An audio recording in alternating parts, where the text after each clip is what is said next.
This is KGW News at Sunrise.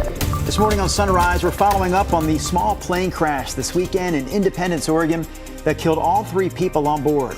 We'll have the latest from investigators. Plus, nobody should hear the things that I hear at school every single day. I watch students cuss out teachers when they don't want to follow the rules or they're having a bad day. So you just heard from Tigard students in the Tigard-Tualatin School District talking about bad behavior, even violence that they say is getting worse. Now there is a petition calling for the superintendent to resign, claiming she's not doing enough to stop it. And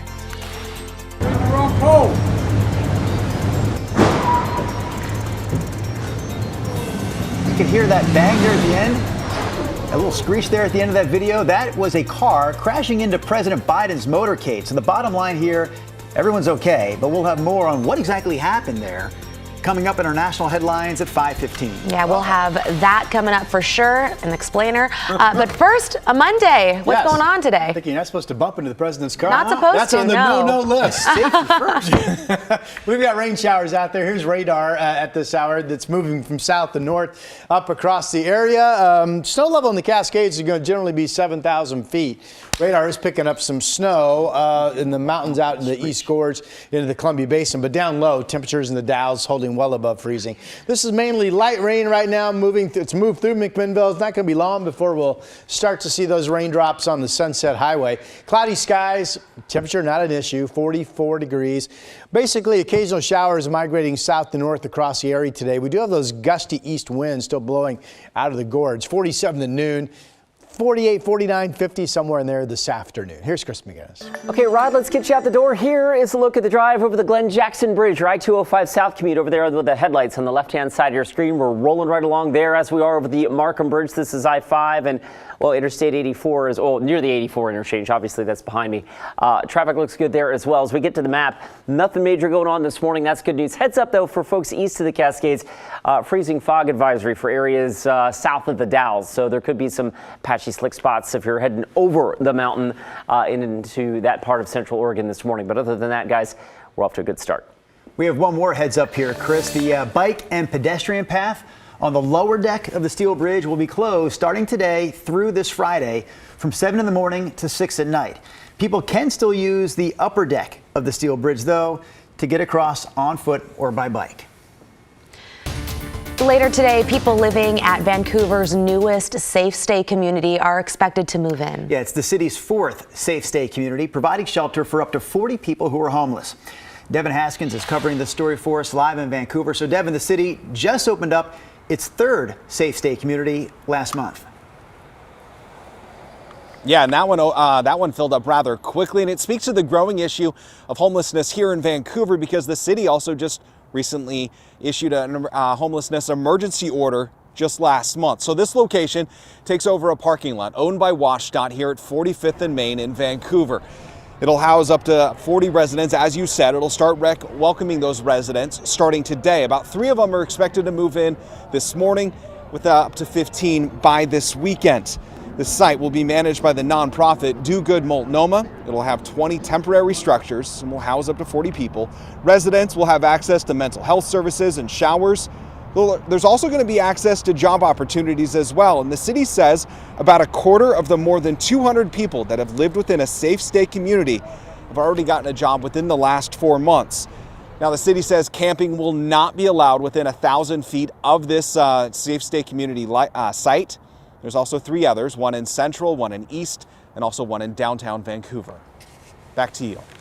All right, Devin Haskins, thank you for that update again in Vancouver this morning. Meanwhile, in Independence, Oregon, the power is back on for hundreds of people there after a deadly plane crash over the weekend. The plane collided with power lines Saturday evening and sparked, a small brush fire. That crash killed all 3 people on board, including the pilot. KGW Sydney Dorner brings us the latest on the investigation. The explosion, the pops, the flash, and then ran out. I ran across the street. There were cars kind of running, so we stopped them all and ran across. Elena Peterson says she and another man jumped through bushes and found the small plane on fire. And I think I arrived like 3 minutes after the plane crashed. She says she grew up in the tight-knit town where incidents like this are rare. Our fire department isn't even set up to respond to a plane crash right now. It's kind of crazy. Sunday, Independence police identified the 3 men on board who died. 35-year-old Mohammed Hussein Musawi, who was the pilot from Independence. The 2 passengers were Mohammed Bashir Safdari, also from Independence, and Ali John Ferdowsi from Salem. The Independence Police Department and Federal Aviation Administration are still looking into exactly what caused the crash. We're told the plane was trying to land at Independence State Airport and had originally taken off from McMinnville Airport. Police noted the foggy conditions in the area at the time. Sydney Dorner, KGW News. Some parents in the Tigard-Tualatin School District want to kick out the superintendent, and they're sharing a petition to do it. They say violence and disruptive behavior has increased under her watch. KGW has covered a few of the incidents that parents have mentioned. They include threats of violence against schools and fights that have gone viral online. The petition has hundreds of parent signatures, with some students and parents saying they have had enough. I watch students cuss out teachers when they don't want to follow the rules or they are having a bad day. It's just gone beyond really controlled, and we are ready to take our kids out of school. A district spokesperson says they are aware of the petition but are unsure who created or have signed it. They say a new policy to address school violence was adopted just last week. Community feedback was taken into account when writing that new policy. Speaking of schools, winter break is underway for thousands of kids across the area. Salem, Kaiser, Beaverton, Westland, Wilsonville, Vancouver, just a few of the bigger districts in the area that are off here for the next couple of weeks. That is not the case, though, for kids in the Portland Public School District. As we know, the school district had to make up some of the days lost during the teacher strike by keeping kids in class for the next 5 days. The district did send out a note to families this weekend, though, letting them know that staffing and attendance may be a little different because of the change. They say there may be more substitute teachers, maybe more bus drivers or substitute bus drivers, that is, and that low attendance may force them to combine classes across a grade or a subject. The Portland Public School District already said it would excuse absences this week for any families who had plans and can't cancel them. Yeah, I know that was definitely a point of contention for a while, but for the kids that are staying in school this week, what's the weather going to be like? Is it going to be rainy? It's December. Clear? Oh, you're building a fire. It's supposed to be raining. We need to build a fire. I'm a little chilly. It's kind of chilly in here. I might say freezing cold. Yeah. Where was I? I totally lost my train of thought. Fairly weak weather system in terms of rain amounts today into tomorrow. Then the next weather system is not until Friday. So really it's a pretty quiet week overall. Here's a look at where we are right now. Now the low center is pretty exciting. That's producing our rain. It's down here off the coast of pretty much the Bay Area, San Francisco. Heavy rain in Northern California. But by the time all this migrates northward up in Oregon and Washington, we're getting just kind of little bits and pieces of the action today. So there's a piece of the action right there. Now moving up into the Sunset Highway right here going out to the west. So that's going to be a rainy drive if you're getting ready to hit the road right now.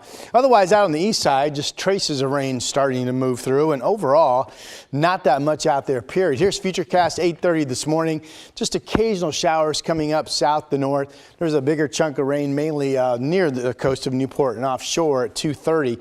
Now, here we are this evening, and then I want to show you overnight into early tomorrow morning, 4 a.m. So 4 or 5 tomorrow morning, there's actually a front that comes through, and rain will be picking up, and some heavier rain pockets in yellow and some gustier winds. But outside of this period of time, rain totals will be pretty much on the light side over the next day or two, and we still have gusty east winds coming out of the gorge. Behind that system in the afternoon tomorrow, this doesn't show a whole lot. And then the rain chance will be ending Tuesday night, and we'll go back to completely dry weather on Wednesday and on Thursday. So again, overall, for the time of year it is, this is another pretty quiet week coming up. We're at 44 degrees. It's 46 in Astoria. Salem's holding at 40. Chilly over in Bend, 25. It's going to be a mixed bag of some rain and snow showers across central and eastern areas, depending on the time of day and elevation. There's Burns also at 25 degrees, but precipitation amounts are going to be pretty much traceable, if you will. All right, here's the 7-day forecast. Getting closer to Christmas. We have the dry at 49, maybe 50 today, 53 tomorrow. Wednesday, Thursday, all dry days. Back up into the 50s, really mild for this time of the year. Our front on Friday gives us a fairly rainy day, and then Saturday is dry right now. Sunday, there's a shower chance, but it's a day that could be dry.